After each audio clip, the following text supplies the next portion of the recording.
termasuk kecamatan, termasuk Pak dan Ramil dan jajarannya, para Babinsa dan Pak Kapolsek dengan jajarannya Babin Kamtipmas. Kita berharap kita bersinergi, membantu, saling bahu-membahu sehingga PMK tidak berlama-lama. Kalau boleh kita menganalogikan, menyamakan bahwa PMK ini seperti pada waktu yang menimpa manusia, corona. Ya, corona dulu sempat melandai sehingga kita beranggapan corona telah hilang, telah musnah, sehingga diambil keputusan melonggarkan hal-hal yang kemarin dilarang. Demikian juga dengan PMK, kita melihat kemarin ada langkah-langkah baik itu penutupan pasar hewan sehingga mobilitas ternak antar daerah bisa disekat atau dibatasi, dan itu menurut kami di PMK dengan ditandai bermunculannya sapi yang mati. Dan sewu saja, ini juga mungkin salah satunya karena tindakan preventif kita yang belum maksimal. Salah satunya program vaksinasi yang belum menjangkau keseluruhan ternak yang ada. Baik itu karena disebabkan keterbatasan SDM maupun logistik, dan disebabkan petani peternak pun yang sewu kadang-kala ada yang enggan sapinya untuk divaksin. Nah, ini menjadi catatan kita semua untuk menyamakan persepsi sehingga nanti penanganan PMK bisa lebih terprogramkan dan bisa betul-betul menanggulangi apa yang terjadi. Kami berharap Bapak narasumber ini Dr. Hewan Pak Rasmiana, edukasi masif selalu dilakukan, sosialisasi, dan ini kita yang berada di sini nanti bisa menjadi pionir, bisa menjadi agen yang nanti menyampaikan hasil sosialisasi ini ke masyarakat. Itu saja yang bisa kami sampaikan sebagai yang berlebihan, air liur yang berlebihan dari mulutnya, di mulut ternak keluar air liur yang berlebihan, kemudian dari hidung juga keluar leleran hidung, sapi akan nafsu makannya akan menghilang atau berkurang, kemudian akan terjadi kepincangan pada kaki karena serangan virus pada kaki, yaitu spesifiknya pada teracak. Biasanya akan terjadi luka ataupun melepuh pada belahan teracak sapi. Kemudian luka juga kita bisa lihat pada bagian hidung yang kondisi sehatnya bersih. Karena serangan penyakit PMK ini bisa ada lepuh-lepuh atau keropeng, bisa juga terjadi pada bagian lidah maupun pada gusi. Nah, ini yang spesifik kita kenali penyakit PMK. Jadi kalau pada manusia menderita sariawan, ya, jadi ada luka-luka pada gusi, otomatis itu akan merasa kesakitan, dan juga pada teracak kaki terlihat, karena virus ini bisa menular dengan kontak langsung antara hewan yang tertular dengan hewan yang sehat. Jadi begitu satu kandang misalnya satu sudah terinfeksi, sangat mudah sekali karena kita di satu kandang itu akan sangat rentan untuk bersinggungan atau kontak langsung dengan hewan yang lainnya dengan pola pemeliharaan misalnya satu kandang, apalagi tempat pakannya sama, tempat minumnya sama, nah itu akan sangat mempercepat penularan virus. Kemudian dengan kontak tidak langsung, artinya melalui media atau peralatan atau petugas atau dari manusia yang merawat ternak itu sendiri. Nah ini sangat berisiko menularkan virus itu ataupun membawa virus itu kalau kita tidak berhati-hati. Ekstrim, ya, hujan kemudian didukung angin itu akan sangat cepat sekali untuk menularkan virus yang keluar dari tubuh hewan yang sudah terpapar.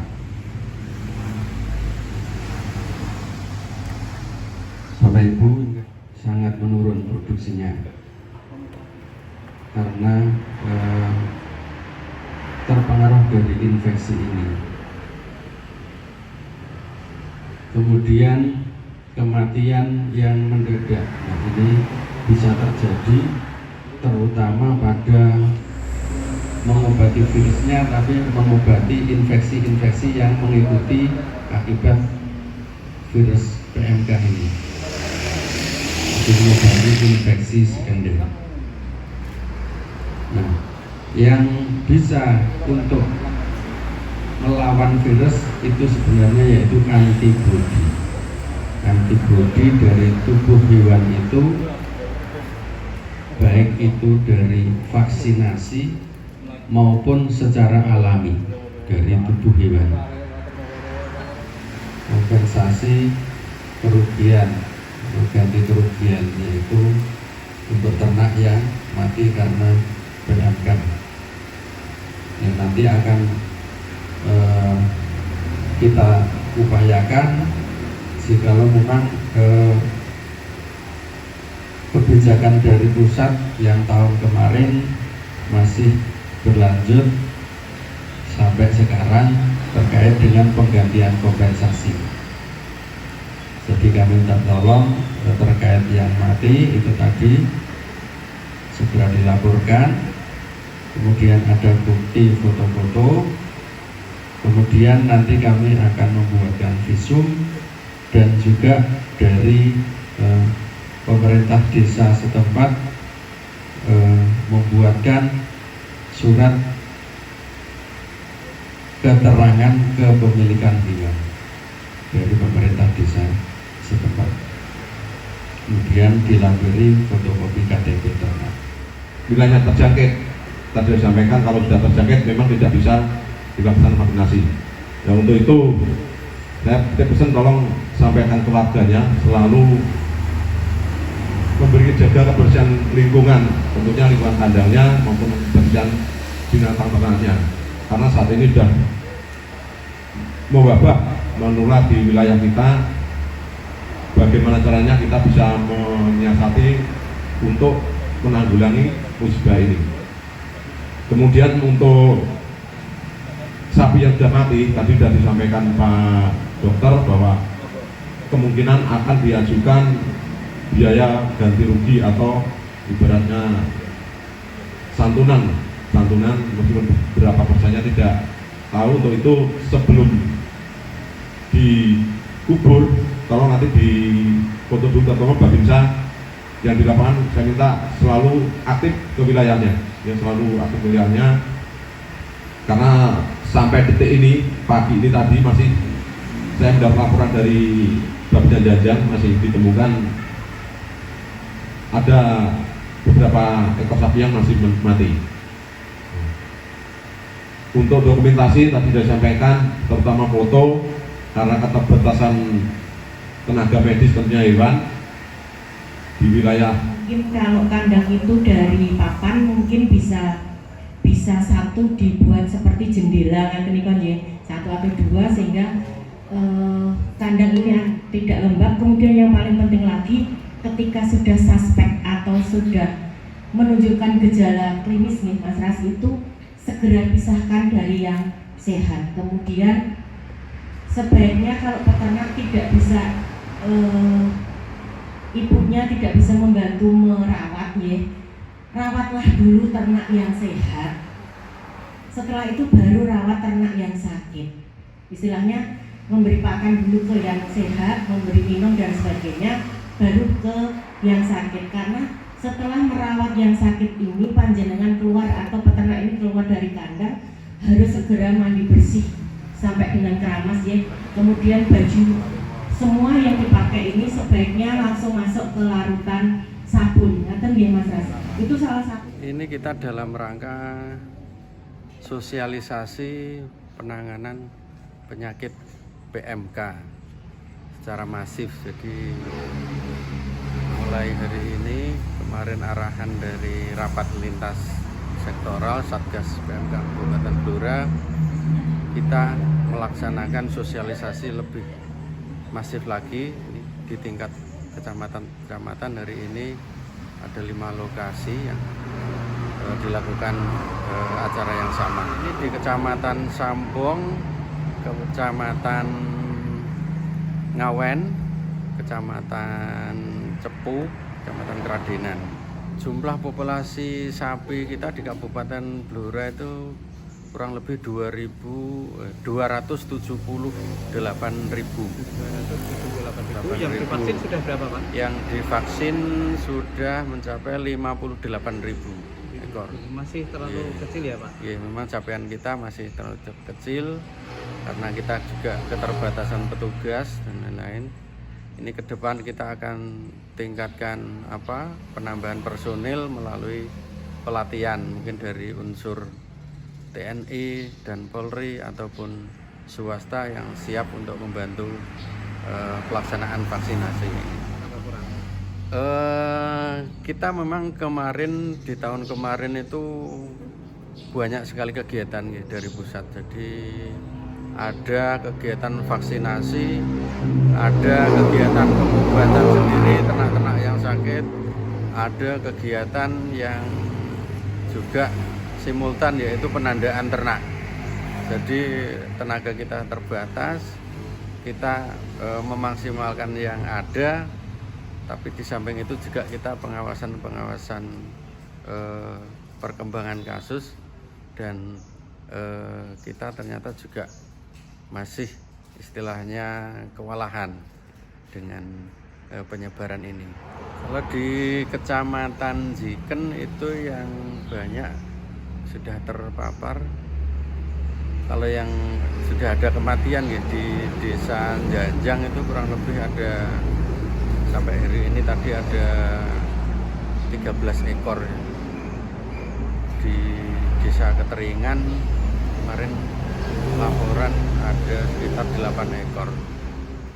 Bagi peternak sangat kita harapkan, yang pertama bagi ternaknya yang masih sehat ya, selalu diperhatikan kebersihan kandang, kemudian menjaga kualitas pakan, itu yang sangat diperlukan untuk membantu stamina tubuh. Kemudian juga